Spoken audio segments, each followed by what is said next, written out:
Well, what's going on, folks? Welcome to episode 1 of Glen Tyler TV. I'm Glen Tyler, and this is Glen Tyler TV. This is not a podcast. If you say, Glenn, it's not a podcast, then what is it? What is it? It's got to be a podcast. It's a guy with a microphone sitting at home. No reason to really watch this guy. There's nothing unique or special about him. He's just a dude with too much time on his hands on a Saturday morning because no one hit him up to go to the park, even though it's nice outside. Well, you know what, folks? We're going to figure out what this is. I have no idea what this is. But if you're out there listening, you're probably my mom. So, Mom, I love you, and thank you for watching this. But please stop sending me so many Instagram reels every single day. I already have the boys doing that way too much. I can only watch 30 reels an hour. And between all of you guys sending me these over and over, I'm getting very little work done. And my boss isn't happy. Anyway, well, here's the thing. What is this? Glenn, what are you doing? Glenn, I went to high school with you. Why are you doing this right now? Glenn, I went to college with you. Why are you doing this right now? Glenn, we used to date, and I'm just trying to see if you have had a bad downfall or if I'm doing better than you. Well, folks, whatever the reason is that you're listening or watching this, I just want to say that I am not well, and you should be concerned. But, you know, I'll put a smile on. Folks, here's the thing. I do know that people listening to this are probably people that know me. And so I just want to say this specifically to each person that I think is going to listen to this. One, you're my friend. You love me. You care about me. And you know that it's kind of sad that at 28 years old, this is what I'm doing right now for fun, by myself, at home. Well, maybe if you'd call once in a while. Maybe if you'd call me. Maybe if you'd pick up the phone. Okay? We could have hung out today if you live in New York. All right? And for those of you that don't live in New York, they haven't talked to me in forever. Well, guess what? This is what you get. Okay, so I don't want to hear it. I don't want to hear it.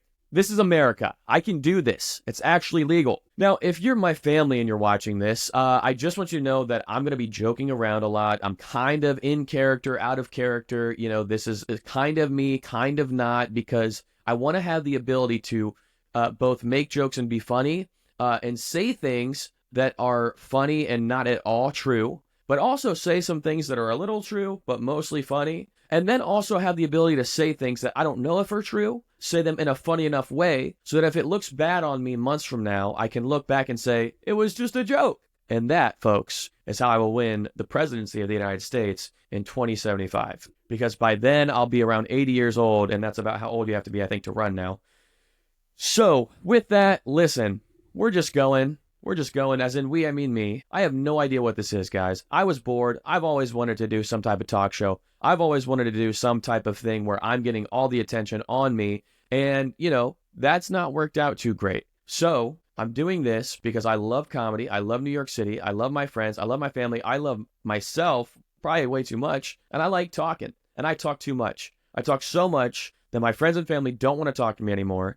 And so I need somewhere else I can go to talk. So I have 2 cameras. Let's see. Is this camera thing going to work? I don't know. If I'm not looking at the camera that you're looking at, then it's not working. If I'm looking at the camera that you're looking at, then it could still not be working. But basically, this podcast, I want to be able to joke around, have some fun. I want to interview some New York City comedians because there's a lot of funny stand-up comedians, sketch comedians, comedic actors, actresses, all these people in New York City that I want to get to know better. And I go to these open mics. I talk with these people. We don't have a ton of time to get to know each other. And so I also thought this would be a good place for me to really bribe them with some time. Because if there's anything I know about stand-up comedians in New York City, it's that if someone asks you on a podcast, you will say yes. You will say yes. Because you're going to get some good clips out of it. Or you'll say no. Because it's a guy named Glenn and you have no idea who he is. Anyway, so we're just going to have some fun. We're going to talk about some stuff. We're going to not talk about some stuff. We're going to sing about some stuff. And this is kind of my ADHD processing as we're going. It's been very unorganized, but folks, I'm trying to tell you, as I'm 5 minutes into this recording, that I don't know what's going on, and you don't either. So let's do this together. Let's not know what's going on together, okay? Because I really don't have anything else to do. I've watched every episode of Law & Order SVU, Organized Crime, the original Law & Order, Criminal Intent, the spin-offs, Chicago PD, Chicago Fire, every Dick Wolf show that he's ever written that has started and stopped. There was actually a Law & Order Los Angeles not too long ago. Actually, it was long ago. I watched every episode of that. I'm running out of Dick Wolf shows to watch. I'm running out of friends that will respond to text messages. And quite frankly, I'm running out of Adderall. There's a shortage because everyone in Brooklyn is on it and the doctors keep giving it away. So I thought that was kind of selfish. I want to finish a thought that I was trying to finish earlier, and that is this. Friends, thank you for watching. Thank you for caring. Family, thank you for checking in. For those of you that maybe used to know me or haven't seen me a long time and you're kind of checking to see, is this guy funny? Is he cool? What's he about? Well, I can tell you one thing, and I'm not cool. Am I funny? I hope so. But a lot of people don't think I am. So, there's also that. And then I do want to speak specifically to someone that I know is watching this, or maybe a couple people. And that is my ex-girlfriends. I know you clicked the link. I know you're looking to see how is he doing. Because when we broke up, I just want to make sure that I'm doing better than him. That he is living a miserable life, that I've upgraded, and that I can say I won in the end. Well, let me tell you this. You won. Okay? This is what my life is now. And congrats to you, all right? I'm happy for you. Can't you see it in my face and hear it in my tone of voice? I'm so happy for you. I'm so incredibly happy for you and your happiness and your dog. I'm assuming one of you has a dog. I have a lot of ex-girlfriends, guys, and it's not good. It's, I like to think we all ended on good terms. Some of you I know we didn't. And, but thank you for signing the non-disclosure agreement, so that will never get out. And then also to my ex-boyfriends, don't tell anyone about that. Just kidding. We say some things that are not true. That was, I'll probably cut that. Well, let's get into it, folks. I wanted to talk about something today. I moved to New York City three years ago. Oh, also I live in Brooklyn and I can hear people arguing outside. That's what's cool about New York. Oh, man, I wish you could hear this right now. Yep, she's mad. You know what? This is a great starting topic. It's springtime in New York City. Springtime in New York City is a beautiful time in New York City. You know why? Because it's not cold anymore. Yeah, that's a pretty straightforward answer. Nothing funny about that. But I can tell you this, after living in the Midwest my entire life, I have come to really learn how to get warm during the winter, during the cold. It typically starts with clothes. I put on clothes, usually, most days in January, and you put more clothes on. And then you get used to wearing so many clothes that when springtime starts to sneak in, you're still wearing a lot of layers. And then you start to take off those layers and you think, oh, it's getting warmer. I'm going to be okay. And then it gets cold again. Okay, so it's up, down, up, down, up, down, snip, snap, as Michael Scott would say. And you don't really know exactly what to do. Well, it's the same in New York as it was in the Midwest. The only difference is, in the Midwest, I could get in my car, warm it up, and, just kind of chill in there, drive wherever I'm going, and it will warm up gradually. In New York City, you're walking to the train, and on the way to the train, depending on the neighborhood and the day, you're also constantly thinking about self-defense moves. Now, I'm not saying because you're going to get attacked necessarily or robbed, but because people on the subway, okay, they all go after the seats, all right? And they're not very generous. So you're going to get in there and you're going to get ready to battle for a seat on the subway when it is freezing cold. So anyway, I don't know where I was going with this, but I would say, there's some unique challenges to New York City. But one thing I can say that I like better about New York City in the spring than Ohio is that the thing about New York in the spring is that the taxes are higher here, that rent is higher here. It's also actually true in the fall, winter, and summer. So that is one thing in New York that's very different from Akron, Ohio, or Indianapolis, Indiana, the places I lived in the past. And I don't actually, now that I think about it, I don't know that the weather is directly related to that. But it is something that I noticed is different here, especially in the spring and the summer, fall, and winter. Let's get into it. Speaking of New York, something crazy happened recently. I'm going to read some headlines to get me going because I'll just talk here all day. McDonald's enforces age restrictions in Brooklyn. So they introduced a recent policy at a Brooklyn McDonald's requiring customers under 20 to be accompanied by a parent, aiming to reduce unruly behavior. I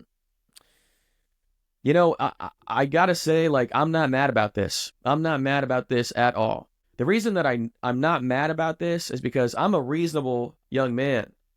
And I remember when I was that age. And I should not have been in these McDonald's acting the way I was acting. I should not have been in these malls with my friends acting the way we were acting. Now, back then, it was different. We didn't all have cameras on our phones in our pockets. So we can just record the security guards being mean to us. But now, it's all over the place. As soon as you walk in, you're going to put a camera in someone's face. And it's the most annoying thing ever. But I'd have done it. I would have done it.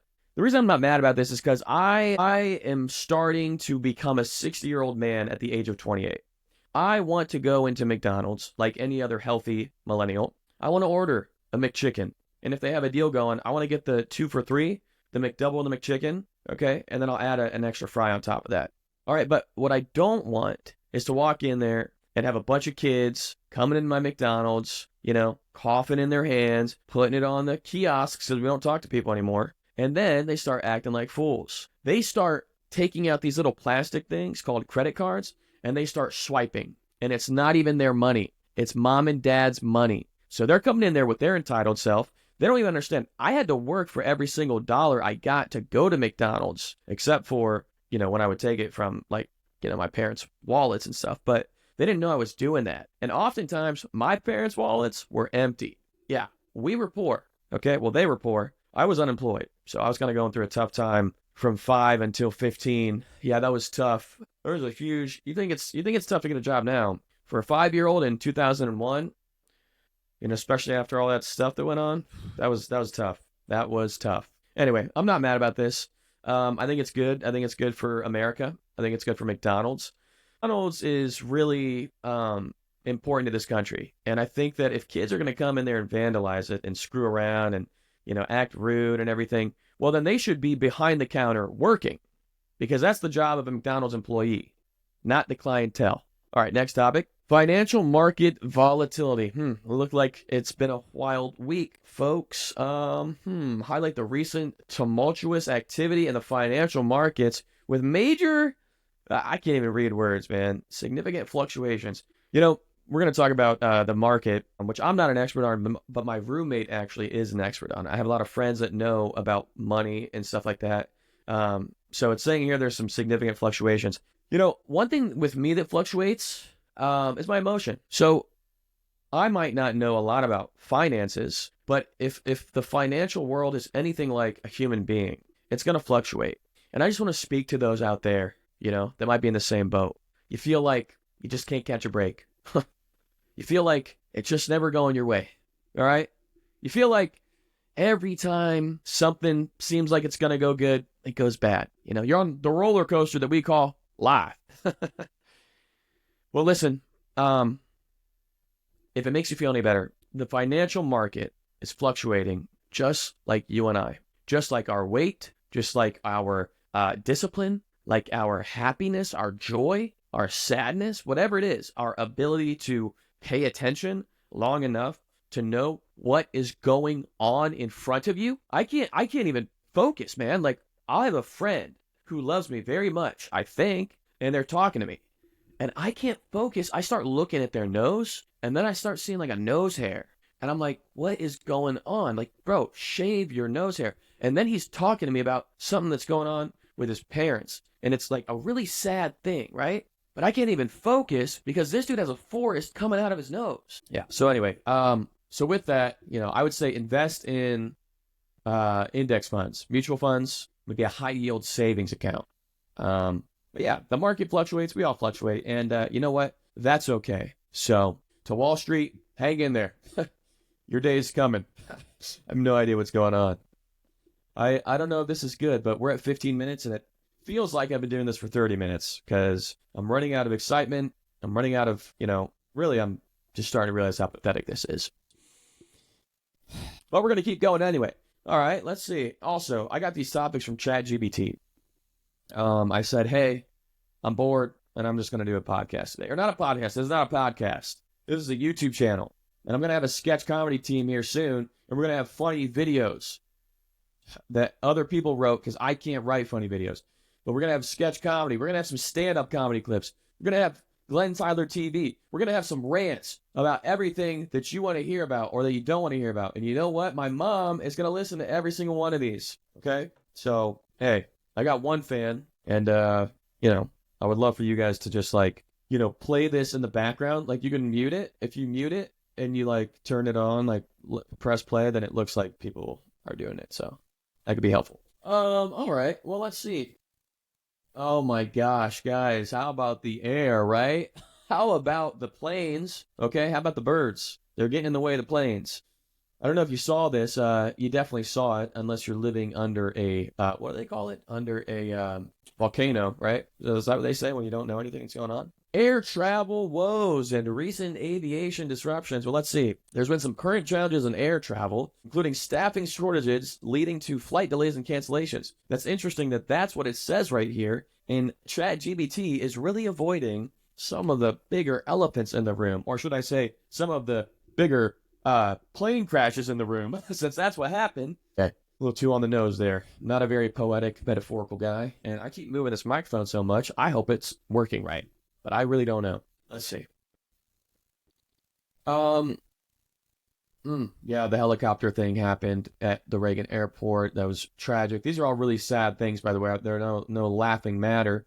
But one thing that I will say is I flew recently, kind of like the week after this happened. I had a funeral to go to in Ohio. I drove, just had a hip surgery. It hurt my hip. And then on the way back, I was like, you know what? I need to fly. I'm going to fly. Okay. And so I flew back, and in my mind, I was like, I don't have a lot of money, so I can't afford a nice flight. So I had to go with Frontier Airlines. And I also need a little bit of extra legroom because I had hip surgery. Frontier Airlines. I got the extra legroom chairs, which was a $30 upgrade. And let me just say, if you thought you needed a first class flight on Delta to feel comfortable on a plane, and that the budget options cannot give you a nice luxurious feel, well, you are correct, because at $30 that I spent on the extra leg room was no extra leg room. It was a little bit more neck room. In other words, the chairs went higher instead of wider. I'm not taller, okay? I don't need more neck support because I'm so freaking tall. I'm 4'6", all right? Or something like that. I haven't measured myself since 6th grade, so I don't know how accurate that is. But folks, it was just so frustrating, man, because like I don't have a lot of money. I mean, I have at least like, whatever I can get out of this settlement. By the way, folks, sign a prenup. Jeez, this is just stressful. Yeah. So I'm on this flight with Frontier, right? And, I'm coming back and I'm scared. I'm really scared because you know what? I was being cheap, and I know there's stuff going on in the air right now, and I still didn't want to spend more money because I don't know that my life is worth, $50 more to get first class on a better airline. That being said, it's one of the best flights I've ever had. Very little turbulence, quickest flight. Now, what I didn't like is at the beginning of the flight, what do they call it? The flight attendant and the pilot were having a little joke thing going on at the beginning because they saw my hip brace and my crutches, and they were like, I was like, hey, I need to walk around and stand as soon as we get up there. She was like, yeah, I'll let you know as soon as it is. She's like, it'll be a quick flight. It'll be probably like an hour or 2 minutes. And the pilot was like, oh, no. Well, we're going to get there in 55 minutes. And she was like, no, you can't do that fast. She's like, I can't do that fast. She's like, no, you can't do that fast. She's like, oh, how much you want to bet? Wheels up to wheels down. 53 minutes. We're going to get there. How much you want to bet? She was like, yeah, let's bet $10. Shake on it. And I'm like, yo, $10 for you to try and break some record when all this stuff is going on, guys? Not going to make me, a discount flyer, feel any better about my experience, okay? So chill out with that. I literally looked the pilot in the eye and I said, hey, listen, you get there safely. You take your time, okay? And then he looked at me, he called me a little punk, and then he went in the cockpit and started going before he even told us to put our seatbelts on, because this guy was in a hurry. If you're still listening, I'm sorry. I'm sorry that you're still here. And even though this is like this is an interesting moment for me, right? Doing this at 28 on a Saturday morning, beautiful day outside, when I should really be doing other things. If it's weird for me, it's got to be so weird for you. Because if I'm pathetic in this moment, you've been listening for almost 20 minutes. How are you? How are you doing? Now, I'm not trying to be mean. I'm just kind of trying to be the mirror. Let's put a mirror. Let's put a mirror right here. Let's just think. Why am I listening to this man 20 minutes in to something that had zero preparation, takes zero talent, takes an iPhone and a laptop and a cheap little microphone, and takes a desperate need for validation and attention? Ask yourself that. Why don't you look in the mirror right now? and think, what could I be doing right now instead of this? What could I be doing to better myself and stop the fluctuations, one might say, to stop the control issues, kind of like the air traffic stuff going on, so that I can clearly see what's in front of me, where I'm at, where I'm headed, and how to get there in due time, just like the Frontier pilot. How are you? I want to know, are you okay? Are you hurting? Are you sad? Are you lonely? Are you gassy? Are you bloated? Yeah, what'd you eat? What'd you eat? What the hell did you eat last night? Because I assume that if you ate healthy last night, if you were in the right frame of mind, you wouldn't be here this far in a podcast or whatever this is, because it's not a podcast, but you wouldn't be here right now. And I just want you to know, however low you're thinking of me in this moment right now, you are just as bad, okay? And we're in this together, whether you like it or not, because you're here and I'm here. Well, let's take some questions from the audience. I don't have an audience, so here's what we're going to do. I'm going to have ChatGPT. We have some people leaving notes and letters, because a lot of my favorite talk show hosts used to do this. And, I want to see, I just want to see how it is. I want to pretend to be like a little, like a little talk show host, even though no one's here right now. We'll see. We'll see. Eventually, I'd love to interview some comedians and make this more entertaining. Maybe put some prep into it. Maybe not just wake up, take my Adderall, have some caffeine, have a bagel and cheese, and then be like, hey, you know what? Today's the day. Well, you didn't prep for it. You didn't plan it. Well, you know what? Who needs it? I'm a millennial / I'm not really Gen Z, but zillennial. I'm on the border. I'm not really on the border because there's a wall up now. But, I'm a millennial. I just cut off 96, 97, last millennials. 97 could be Gen Z. Kind of depends on the day, depends on the month, depends on the time. Let's take some fan notes. Alrighty, folks. Well, we got some fan questions coming in to end this, whatever this is, this episode of Glen Tyler TV. That's not a podcast, not a TV show, whatever. It's just a guy. Whatever. Who cares? You don't care. Let's go. We have Brantley McGoober in Opossum Creek, Alabama. Shout out to Alabama. He says, hey, Glenn, my roommate leaves dirty dishes in the sink for days, and I'm tired of cleaning up after them. How do I fix this without confrontation? Well, thank you, McGoober. Here's the thing, Brantley. I once had a roommate, and I'm not going to say his name, but when I lived with Hamilton, he really hated that I would leave a dish in the sink. And I didn't understand it, because I always felt like when you're done with a dish, you should put it in the sink so that you can wash it later. I didn't want to take a dish and put it right in the dish rack as if it was clean. So in my mind, the sink was the kind of the what's the word? Like the in-between of a dirty and clean dish. It's almost like the shower for dishes, right? Like a little cleansing. And so sometimes, I think for me, whenever I get a little dirty, I don't go right to the shower right away, right?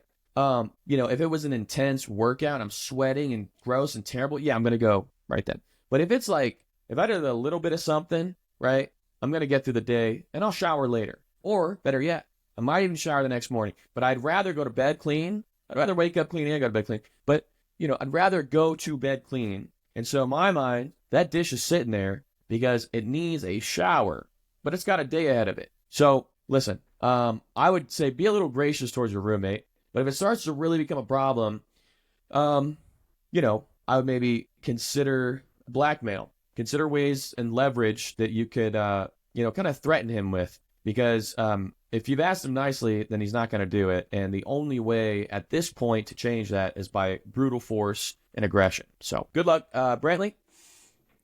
We got Linda Sleepy Gonzalez from Pancake Falls, Minnesota. She says, Glenn, my boss keeps scheduling 8 a.m. Zoom meetings, but I'm not a morning person. How do I stay employed without actually being awake? This is great question. Absolutely great question. So I'm very curious on if the Zoom meetings are team meetings or if they're one-on-ones, because if they're a team meeting, what you could do, it's the old mop trick, right? The old mop trick is where you get a nice mop. It's got like the old school mop. It's got like the, the long hair looking thing. You put some sunglasses on the mop. You put a hat on the mop. And then it looks like someone with long hair and glasses and a hat is on Zoom. And so that's probably the number one way to go. You could also turn the camera off. You could just turn the camera off and your mic off and just listen while you're laying in bed. I've never done that personally, just in case my, manager's watching. But, I would say that's probably the best way to go about that. You could also, I think AI is coming for you. I think AI is going to find a way where, where you can pretend you're on the Zoom meeting by hiring an AI bot. And you know what? At some point, your manager's probably going to be an AI bot. So she might not even be on that. You might not even be talking to her. And so robots are taking over, and we're doomed. But Linda, Sleepy Gonzalez, I hope you get some sleep. And yeah, enjoy those pancake falls. Rufus Bunkle from Meatball Junction, New Jersey says, I've been single for way too long.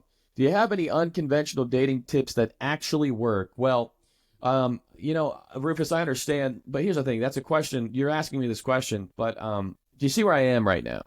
You see what's going on here right now?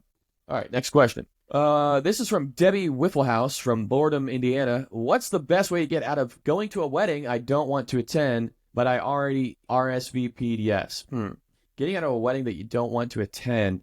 Usually what works for me is if one of my friends is getting married and I don't want to go to their wedding, I try, because I don't want it to just fall on me, right? Like, I don't want to be like, it's bad if you go to a wedding or, go to a wedding and someone's missing that should be there, right? So the only way to really make that better is to make sure no one goes to the wedding. And an easy way to do that is to say that basically, the bride or the groom had been cheating with yourself. And so I would say, if it's a guy friend, I'd be like, hey, your girl and I have actually been seeing each other, and so I can't go to your wedding, and you probably shouldn't have it anymore. And if it's, it's a little weirder this way because, I am straight, but if it's a girlfriend of mine, I would say, hey, your fiance, your husband, like he's been sending me some very, concerning messages, and I want you to see them. And I would show her, some messages between us that I totally fabricated and made up. And so that way it doesn't make you look bad, right? Because if you're not there and everyone else is, that's a bad look. But if no one's there because it's not happening anymore, what can I say? And then we have one more question from Todd McNoodle from Panic Mountain, California. Glenn, I just turned 25 and I feel like I have no idea what I'm doing with my life. What's your best advice for figuring it all out? Well, as you can see here, I have figured it all out. And, what's really helped me is burning bridges with people. Because I think at first you care way too much about what people think. You care way too much about what your friends and family think. But over time, as you start to cut them off one by one and push them away from your toxic behaviors and your control issues and all your other traumas, over time, you start to become alone. And then you get to a point where you're so alone and kind of bitter that you don't even care what people think about you, which gives a confidence, right? And so it's like you're taking one thing and turning it into another. It's like you're taking lemons and you're kind of turning it into a water balloon, and then you're taking the water balloon and then you're kind of like putting helium in the water balloon. So you have a lemon water balloon, and then you start, well, then there's the health insurance costs that come along with that. But what you can do is you can take that balloon and you can put it inside of your stomach, your gallbladder, and now it goes up to your head, and you have what we call a lemon airhead, which today's episode is brought to you by Airheads. So I don't know if that makes too much sense, Todd, but I'm kind of running out of juice here, and we're going to get going. So thank you for your questions. Ladies and gentlemen, if you could, please like and subscribe to this channel, Glen Tyler TV. This is just kind of a pilot run. I don't know what's going on. I hope you had fun here. And if you're still here and you're not in counseling, I would highly recommend that you see a therapist. This has been fun. I'll see you next time on Glen Tyler TV. Thank you. Have a nice day and keep smiling. We love you. Bye-bye. Play us out.